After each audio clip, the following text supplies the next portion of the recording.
इसलिए हमें हिचकी आती है।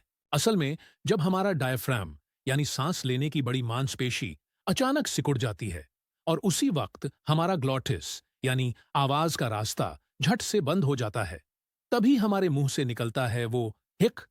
ये छोटी सी हरकत हमारे शरीर का एक रिफ्लेक्स एक्शन है, लेकिन ट्रिगर बहुत कुछ हो सकता है। तेज खाना, ज्यादा स्पाइसी चीजें, ठंडी ड्रिंक, बहुत जोर से हंसना या अचानक डर भी। और मजेदार बात यह है, कई बार ये सब कुछ हमारे दिमाग के एक गहरे सिग्नल से शुरू होता है, जो फेफड़ों और पेट के बीच की कम्युनिकेशन को हिला देता है।